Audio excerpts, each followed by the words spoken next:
Hi hello viewers, ಎಲ್ಲರಿಗೂ ನಮಸ್ಕಾರ. Friends, ಇವತ್ತಿನ ವಿಡಿಯೋದಲ್ಲಿ ಹಸಿಟ್ಟು ಹೇಗೆ ಮಾಡೋದು ಅಂತ ನೋಡೋಣ ಬನ್ನಿ. ಹಸಿಟ್ಟು ಮಾಡೋದಕ್ಕೆ ಒಂದು ಪಾತ್ರೆನ ಒಲೆ ಮೇಲೆ ಇಟ್ಕೊಂಡಿದ್ದೀನಿ. ಅದರೊಳಗಡೆ ಒಂದು ಪತ್ರೋಳಿನ ಇಟ್ಕೋಬೇಕು. ಒಂದೆರಡು ಚೊಂಬು ನೀರು ಹಾಕ್ಕೊಂಡು ಒಂದು 10 ನಿಮಿಷ ಮುಚ್ಚಿಡಬೇಕು. ಹಸಿಟ್ಟು ಮಾಡೋದಕ್ಕೆ ಸಜ್ಜೆ ಹಿಟ್ಟನ್ನು ತಗೋಬೇಕಾಗುತ್ತೆ. ನಾನು 1 kg ಸಜ್ಜೆ ಹಿಟ್ಟನ್ನು ತಗೊಂಡಿದ್ದೀನಿ. ಚೆನ್ನಾಗಿ ಜರಡಿ ಇಟ್ಕೋಬೇಕು. ನಂತರ ಇದರಲ್ಲಿ ನೀರನ್ನು ಹಾಕ್ಕೊಂಡು ಕಲಿಸ್ಕೋಬೇಕು. ನಾವು ಜೋಳದ ಹಿಟ್ಟನ್ನು ಯಾವ ಥರ ಕಲಿಸ್ಕೊತೀವಲ್ಲ, ಸೇಮ್ ಅದೇ ಥರನೇ ಸಜ್ಜೆ ಹಿಟ್ಟನ್ನು ಕೂಡ ಕಲಿಸ್ಕೋಬೇಕು. ನೀರನ್ನು ಹಾಕ್ಕೊತ ಕಲಿಸ್ಕೋಬೇಕು.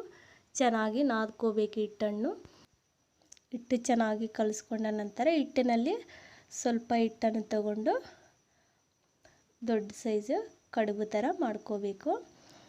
ಈ ಥರ ದೊಡ್ಡ ಸೈಜ್ ಕಡುಬು ಮಾಡಿಕೊಂಡು ಅದರ ಮಧ್ಯದಲ್ಲಿ ಹೋಲನ್ನು ಇಟ್ಕೋಬೇಕು ಕೈಯಿಂದ.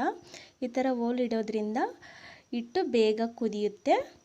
ಈ ಥರ ಒಂದು 4 ಕಡುಬು ಮಾಡಿ ಇಟ್ಕೊಂಡಿದ್ದೀನಿ. ಈಗ ಪ್ಲೇಟನ್ನು ತೆಗಿಬೇಕು. ನೀರೆಲ್ಲ ಚೆನ್ನಾಗಿ ಕುದ್ದಿದ್ದಾವೆ. ಈಗ ಈ ಕಡುಬನ್ನ ಇದರಲ್ಲಿ ಹಾಕಿ ಒಂದು 15 ನಿಮಿಷ ಕುದಿಯೋಕ್ಕೆ ಇಡಬೇಕು. 15 ನಿಮಿಷದ ನಂತರ ತೆಗೆದು ನೋಡಬೇಕು. ನೋಡಿ, ಚೆನ್ನಾಗಿ ಕಡುಬು ಎಲ್ಲ ಚೆನ್ನಾಗಿ ಕುದ್ದಿದ್ದಾವೆ. ಈಗ ನಾವು ಪಾತ್ರೆನ ಕೆಳಗಡೆ ಇಳಿಸ್ಕೋಬೇಕು. ನಂತರ ಪಾತ್ರೆಯಲ್ಲಿರ್ತಕ್ಕಂಥ ಕಡುಬನ್ನ ನಾವು ಜಾಲೆ ಚೌಟಿಂದ ಒಂದು ಬಂಡೆನ ಕ್ಲೀನ್ ಮಾಡಿಕೊಂಡು ಬಂಡೆ ಮೇಲೆ ಹಾಕ್ಕೋಬೇಕು. ಎಲ್ಲ ಕಡುಬು ತೆಗೆದು ಬಂಡೆ ಮೇಲೆ ಹಾಕ್ಕೊಂಡು ನಂತರ ಒಣಕೆನ ತಗೊಂಡು ಕುಟ್ಕೋಬೇಕು. ಕಡುಬು ಎಲ್ಲ ಚೆನ್ನಾಗಿ ಮೆತ್ತಗಾಗ್ತವೆ. ಈ ಥರ ಎಲ್ಲ ಕುಟ್ಟಿ ಮೆತ್ತಗೆ ಮಾಡ್ಕೋಬೇಕು. ನಂತರ ಇದಕ್ಕೆ ನಾವು ಬೆಲ್ಲ ಪಾಕ ಮಾಡ್ಕೋಬೇಕಾಗುತ್ತೆ. ಒಂದು ಅರ್ಧ kg ಬೆಲ್ಲನ ತೊಗೊಂಡಿದ್ದೀನಿ. 1 kg ಸಜ್ಜೆ ಹಿಟ್ಟಿಗೆ ಅರ್ಧ kg ಬೆಲ್ಲ ತೊಗೊಂಡ್ರೆ ಸರಿ ಹೋಗುತ್ತೆ. ಸಿಹಿ ಜಾಸ್ತಿ ಬೇಕಂದರೆ ಜಾಸ್ತಿ ಕೂಡ ಹಾಕ್ಕೋಬೋದು. ಸ್ವಲ್ಪ ನೀರನ್ನು ಹಾಕ್ಕೊಂಡು ಬೆಲ್ಲವನ್ನು ಸ್ಟವ್ ಮೇಲೆ ಇಟ್ಕೋಬೇಕು. ಬೆಲ್ಲ ಎಲ್ಲ ಚೆನ್ನಾಗಿ ಕರಗಿದ ನಂತರ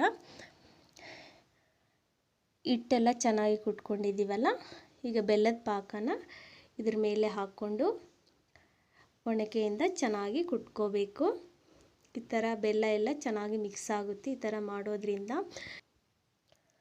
ನಮಗೆ ಎಷ್ಟು ಹಿಟ್ಟು ಲಡ್ಡು ಸೈಜ್ ಬೇಕೋ ನೋಡಿಕೊಂಡು ಅಷ್ಟು ಹಿಟ್ಟನ್ನು ತಗೊಂಡು ಚೆನ್ನಾಗಿ ನಾದ್ಕೊಂಡು ಲಡ್ಡು ಥರ ಮಾಡ್ಕೋಬೇಕು ಕೈಯಿಂದ. ನಂತರ ಇದಕ್ಕೆ ಪುಟಾಣಿ, ತುರಿದಿರ್ತಕ್ಕಂಥ ಕೊಬ್ಬರಿ, ಬಿಳೆ ಎಳ್ಳನ್ನ ಅದರಲ್ಲಿ ಈ ಲಡ್ಡುನ ಉಳಿಸ್ಬೇಕು. ಸಜ್ಜೆ ಹಿಟ್ಟಿನ ಹಸಿಟ್ಟು ರೆಡಿಯಾಗಿದೆ. ಈ ಹಸಿಟ್ಟು ಎಳ್ಳಮಾವಾಸ್ಯೆಗೆ ಪ್ರಯುಕ್ತವಾಗಿ ಹಸಿಟ್ಟನ್ನು ಮಾಡ್ತಾರೆ ಹಳ್ಳಿ ಕಡೆ ಎಲ್ಲ. ನೋಡಿದ್ರಲ್ಲ ಫ್ರೆಂಡ್ಸ್, ಸಜ್ಜೆ ಹಿಟ್ಟಿಂದ ಹಸಿಟ್ಟು ಹೇಗೆ ಮಾಡೋದು ಅಂತ. ನಿಮಗೆ ಈ ವಿಡಿಯೋ ಇಷ್ಟ ಆಗಿದ್ರೆ ಲೈಕ್ ಮಾಡಿ, ಶೇರ್ ಮಾಡಿ. Bye friends.